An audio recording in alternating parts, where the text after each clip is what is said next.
Póngase guantes si procede.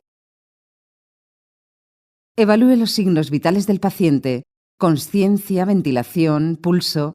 Desconecte la alerta y ponga en marcha rápidamente acciones para hacer frente a una dificultad vital. Evalúe la permeabilidad de las vías aéreas y la ventilación. Examine al paciente en busca de traumatismos faciales graves, trismos, hemorragia bucal importante o vómitos. Es posible que el uso de una mascarilla facial no sea apropiado en estos pacientes y sea necesario otro método de control de las vías aéreas y de ventilación. Verifique si el paciente tiene una traqueotomía. El uso de una mascarilla pediátrica puede asegurar una ventilación eficaz por el orificio de la traqueotomía. Acueste al paciente en posición de decúbito supino, en la medida de lo posible sobre una superficie dura. Si es necesario, la ventilación se puede realizar a pacientes sentados o que floten en agua. En ausencia de signos de traumatismo en la cabeza o el cuello, abra las vías respiratorias efectuando la maniobra frente-mentón. En caso de sospecha de lesión en la columna cervical, deberá realizar una subluxación mandibular sin llegar a extender el cuello. Si esta maniobra no permite abrir las vías respiratorias, utilice el método de basculación de la cabeza con levantamiento del mentón. Libere las vías aéreas de toda obstrucción visible antes de ventilar al paciente. Se desaconseja la limpieza con el dedo a ciegas, que puede ser nefasta. Puede utilizar una cánula oral o nasal para mantener la permeabilidad de las vías aéreas.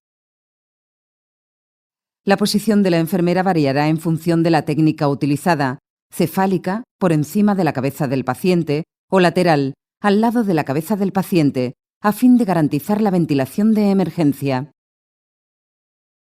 Ventilación con mascarilla buconasal. Coloque la mascarilla sobre la boca y la nariz del paciente con el extremo estrecho de la mascarilla cubriendo la nariz. Debe extenderse una mascarilla de la talla correcta desde la base de la nariz hasta el espacio comprendido entre el labio inferior y el mentón, para garantizar una unión perfectamente estanca con el rostro. Con la técnica cefálica, aplique presión desde los dos lados de la mascarilla con los pulgares y las eminencias tenares de las palmas para ceñir bien el manguito de la mascarilla contra el rostro. Con la técnica lateral, coloque el pulgar y el índice de la mano más cercana a la parte superior de la cabeza del paciente sobre el borde superior de la mascarilla y el pulgar y el índice de la otra mano, la más cercana al mentón del paciente, sobre el borde inferior. Los demás dedos se utilizarán para mantener la mandíbula en la mejor posición. Levante la mandíbula del paciente utilizando el índice, el corazón y el anular de las manos para mantener la basculación de la cabeza. Por el orificio de la mascarilla, practique una insuflación normal, no forzada, durante 1 segundo y observe la elevación del pecho. Generalmente, es difícil estimar el volumen de aire insuflado en el transcurso de una RCP, de forma que nos servimos de la elevación visible del tórax para determinar si la ventilación es correcta.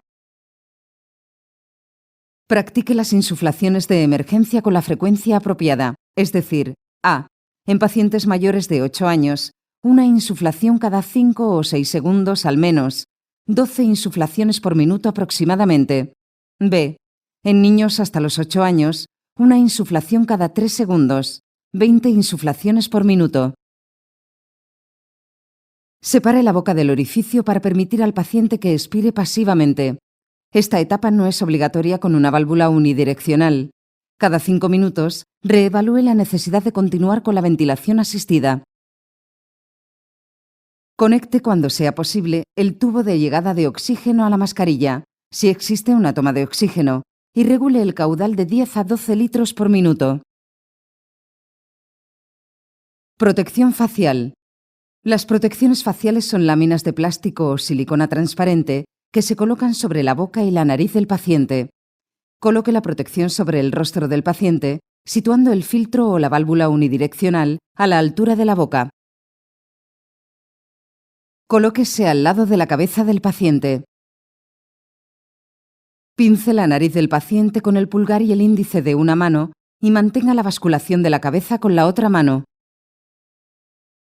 Realice una inspiración normal e insufle durante 1 segundo al menos, en la válvula unidireccional de la protección facial, vigilando siempre la elevación del pecho. Separe la boca de la protección para permitir la expiración pasiva del paciente. El aire expirado saldrá por debajo de la protección facial.